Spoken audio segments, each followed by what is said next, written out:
Hello and welcome to the U.S. Immigration News. Across the United States, thousands of immigrants are waiting for their green cards, waiting for work permits, and waiting for a sign that their paperwork is finally moving. But as we move deeper into 2025, one thing has become clear. The processing delays at USCIS for key forms like I-485, I-130 and I-765 are worse than ever. What was once a predictable 6-month process for some families has turned into a painful year-long wait for others. And behind every delay, there's a human story of jobs on hold, travel plans cancelled, and families living in uncertainty.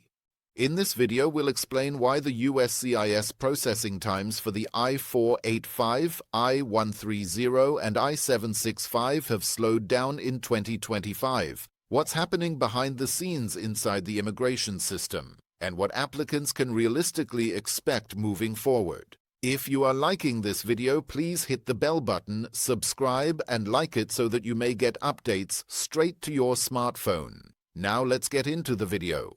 The U.S. Citizenship and Immigration Services, or USCIS, has faced backlogs before, but what's happening now is different. After years of pandemic-era slowdowns, hiring gaps, and shifting policies between administrations, the agency is still struggling to stabilize its workflow.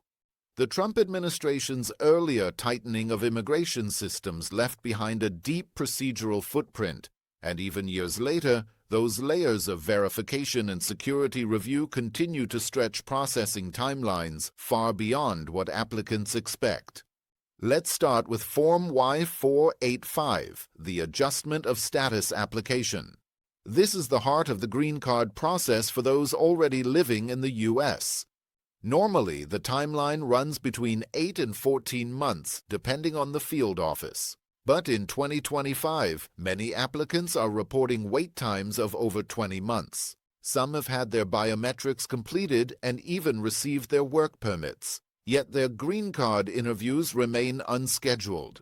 The reason, according to multiple USCIS sources, is uneven staffing across field offices. Certain cities, like New York, Los Angeles, and Chicago, handle tens of thousands of pending I-485 cases each month. Despite hiring efforts, these offices still haven't caught up with the surge in filings that began in late 2023, when USCIS reopened faster filing channels under the Biden administration. As a result, while smaller offices are completing cases faster, big city applicants are seeing their files move painfully slow.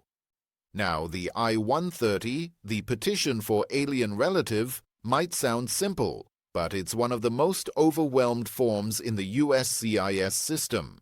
The I-130 is how a U.S. citizen or permanent resident sponsors a family member for a green card. In theory, this form is just the first step, but in practice, it sets the pace for the entire process. For petitions filed inside the U.S., the average timeline used to hover around 7 to 10 months.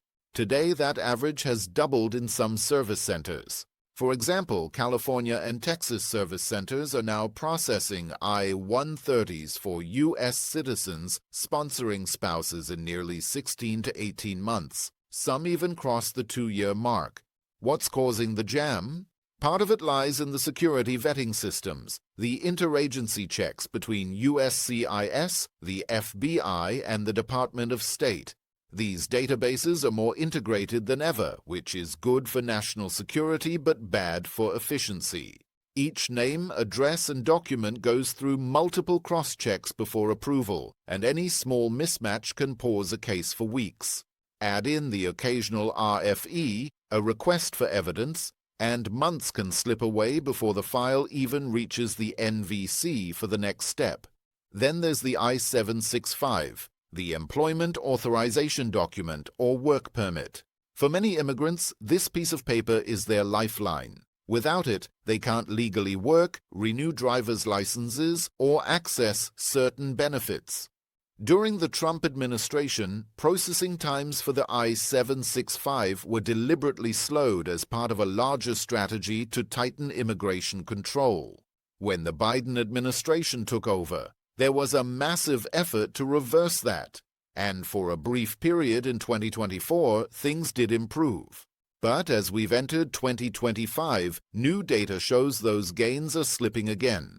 Current reports suggest that the average I-765 under the Adjustment of Status category now takes between 6 and 10 months, even when filed with premium or concurrent I-485 applications. Many applicants who applied in early 2025 are still waiting for their first approval notices as winter approaches. A USCIS internal memo leaked earlier this year suggested one key reason: the introduction of a new automated document verification system meant to reduce fraud actually slowed the process temporarily. The system, known internally as VeraCheck, was designed to cross-match employment authorization data with other immigration records before approval. While it adds a valuable layer of security, it also added weeks to the review pipeline during its rollout. Another issue fueling the delays is the budget structure of USCIS itself. Unlike most federal agencies, USCIS operates primarily on fees paid by applicants. When filing numbers fluctuate, so does the agency's revenue. After the pandemic and political shifts, USCIS has struggled to maintain consistent staffing levels, leading to hiring gaps that are now catching up with the system. Even though fee increases were announced earlier this year, the benefits, more hiring, more digital systems, will take time to appear. For applicants, the waiting is personal. A couple in Texas waiting for an I-485 interview after 16 months. A mother in the Philippines waiting on her I-130 approval for her son. A student in New Jersey who lost her job because her I-765 renewal didn't arrive on time. These aren't just statistics. They are everyday lives placed on hold by a system moving slower than ever. The agency has publicly acknowledged the issue.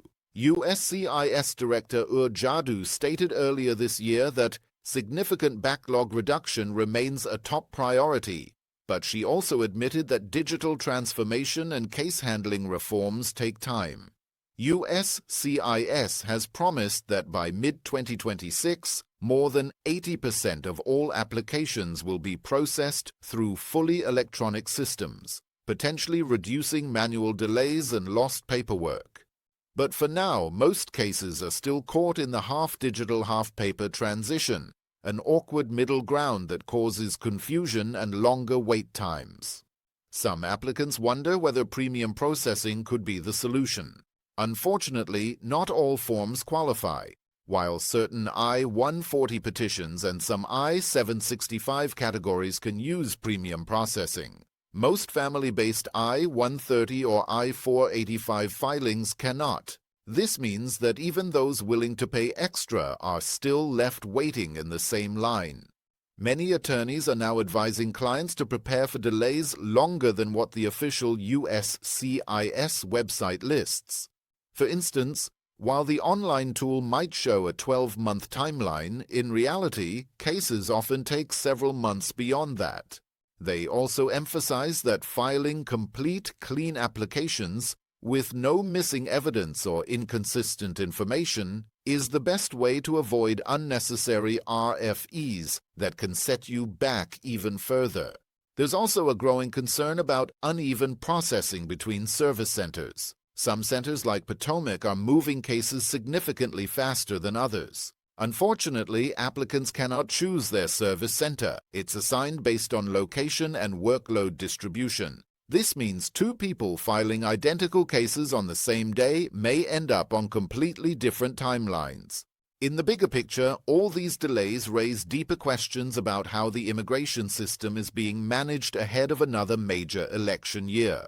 Some analysts believe that internal caution, partly due to political pressure from the Trump administration's policy influence, has made USCIS officers more conservative in their review approach. Others argue that the agency is simply overburdened by outdated infrastructure. Either way, applicants are the ones paying the price, in both time and peace of mind.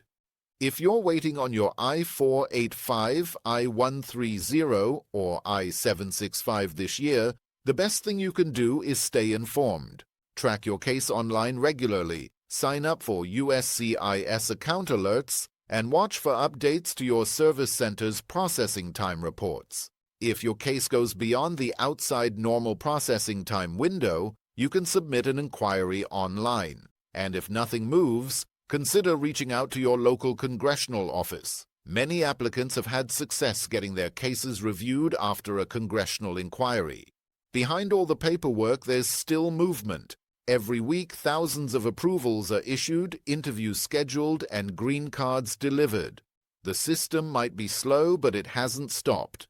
For those still waiting, patience and preparation remain your strongest allies as USCIS continues to adapt and recover from years of structural strain. That's all we have for this bulletin. The U.S. Immigration News Channel provides all necessary visa information and procedures for your U.S. immigration journey. It is important to understand the United States immigration processing steps, visa application requirements, processing times, forms, fees, and more. We will continue to provide all information about U.S. visitor visas, such as B1 and B2, work visas such as L1A, L1B, and H1B, student visas, green cards, immigrant visas, EB1, EB2, EB3, EB4, and EB5, and family immigrant visas. If you haven't already, please subscribe to the U.S. Immigration News channel. Thank you for watching, and we'll see you in the next video.